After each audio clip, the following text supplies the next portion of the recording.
जय सच्चिदानंद।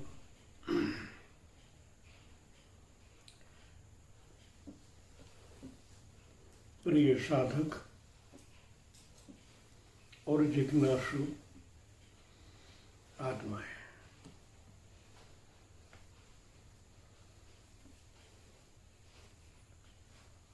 आप एक चैतन्य आत्म तत्व है।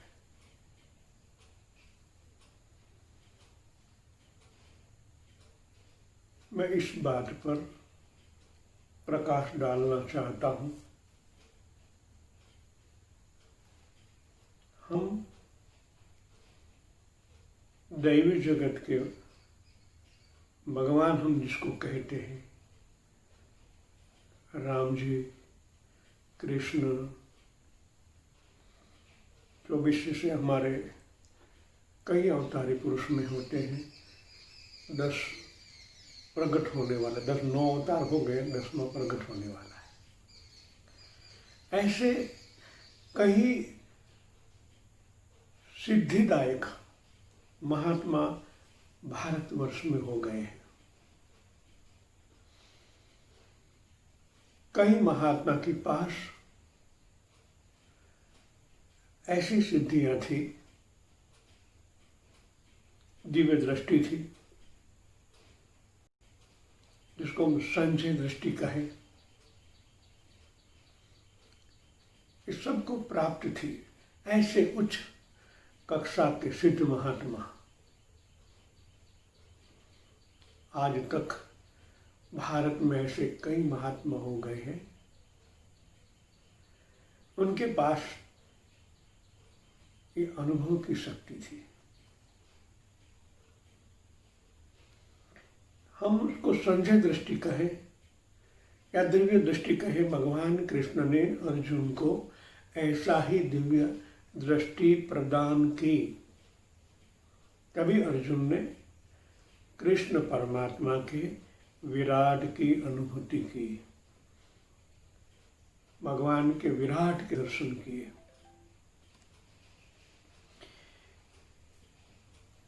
ये दृष्टि हर एक को नहीं मिलती।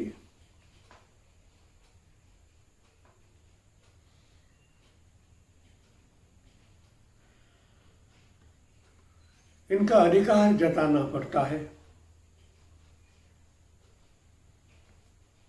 अनुभवी सिद्ध गुरु ये दृष्टि प्रदान करते हैं। पढ़ना अलग बात है, अनुभव करना अलग बात है। जो दिखाई नहीं देता है, उनका अनुभव करना हो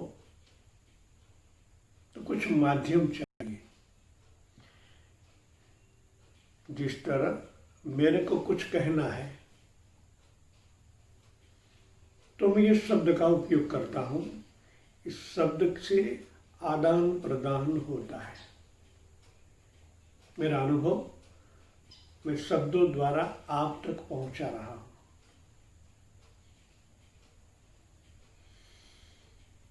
शब्द सुने जाते हैं,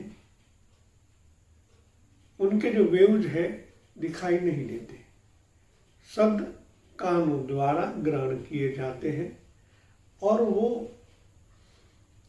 भाषा हमने सीखा है तो हम समझ सकते हैं। मगर ये बात तो अति सूक्ष्म है। उनका अनुभव के लिए कुछ माध्यम चाहिए। स्थूल जगत में हम आदान प्रदान करते हैं, जिस तरह ये वैखरी है, इनके द्वारा हम शब्द से अपना अनुभव शेयर करते हैं।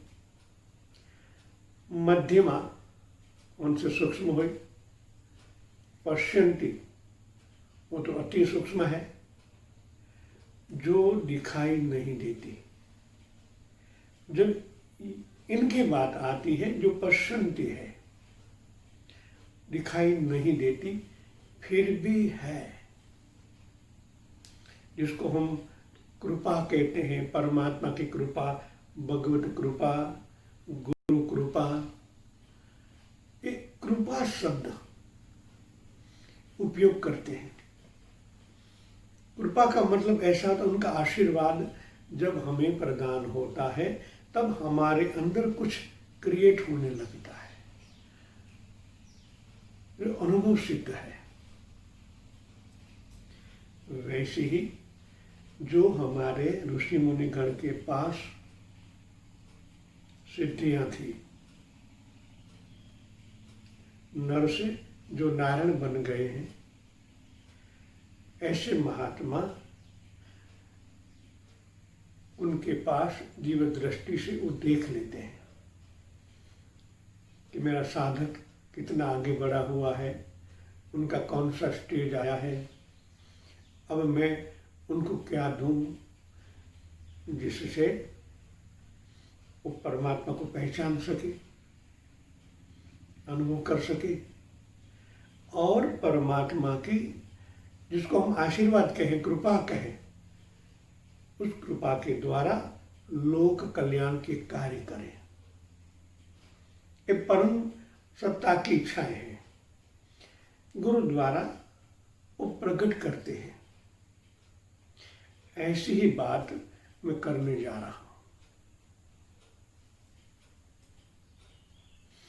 अति सूक्ष्म जो तरंग है, स्पंदन है, दिखाई नहीं देते, मगर आज का विज्ञान इतना आगे बढ़ा हुआ है, उस स्पंदन को अनुभव कर पाता है। अनुभव करना अलग बात है, मगर उन पर सत्ता जमाना, उन पर अधिकार करना अलग बात है। ऐसी कृपा शक्ति को जब साधक उनकी क्षमता प्राप्त कर लेता है, पात्रतावान हो जाता है, तब ऐसा शक्तिपात गुरु उनके अंदर करता है। शक्तिपात के बाद, शक्तिपात का मतलब गुरु अपनी सूक्ष्म शक्तियां साधक के अंदर ट्रांसफर करते हैं। अब बात आती है 7 चक्रों, 7 शरीर की। ये बात स्थूल, सूक्ष्म और कारण, कारण जगत, इनसे आगे महाकारण, ये 4 दिव्य करंट है। जब साधक के अंदर ये पात्रता आने के बाद गुरु अपनी कृपा ट्रांसफर करते हैं। स्थूल का तो सबको अनुभव है, मगर ये जो सूक्ष्म दृष्टि है, उनका मेन बेज है प्राण। ये प्राण एक ऐसी चीज है, ये प्रकृति इनसे बनी है, ब्रह्मांड उनसे बना है, ये शरीर उनसे बने हैं, और प्राण से अति सूक्ष्माति सूक्ष्म होने से जो परम सत्ता है, जो उनकी शक्तियां हैं, ये प्राण के द्वारा सूक्ष्म, उनसे सूक्ष्म, उनसे सूक्ष्म, उनसे सूक्ष्म, ऐसे 7 स्तर हैं। उनका खुद का सिद्धियां हैं, शक्तियां हैं, वो मिल सकता है। तो ये पकड़ने के लिए हमने एक अलग मेथड बनाई है, जिनको हम यूनिवर्स टेक्नोलॉजी कहते हैं। इस ब्रह्मांड के साथ जुड़ी हुई शक्तियां, उनको कैसे अनुभव किया जाए, उनको प्रसन्न करके गुरु कृपा से उन पर थोड़ा अधिकार प्राप्त किया जाए। जल कल्याण के कार्य उनसे हो सकते हैं। जैसे हमारी बॉडी में 7 चक्र हैं, वो कारण जगत में है, दिखाई नहीं देते हैं, फिर भी हैं। उपनिषदों में, वेदों में हमारे ऋषि मुनियों ने लिखा है। एक माँ भगवती सरस्वती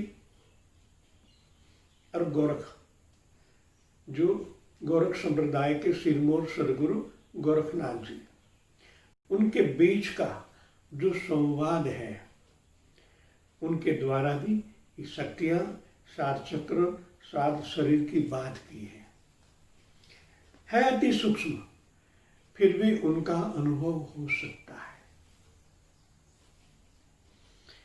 तो उनको अनुभव करने के लिए मैं अब और जो वीडियो बना रहा हूं उसके अंदर प्रैक्टिकल बताऊंगा, उस माध्यम से कैसे उनके साथ अनुभव किया जाए, उनके द्वारा, यूनिवर्स टेक्नोलॉजी के द्वारा हम दूसरों के अति सूक्ष्म वाइब्रेशन स्पंदन पकड़ सके। जय सके।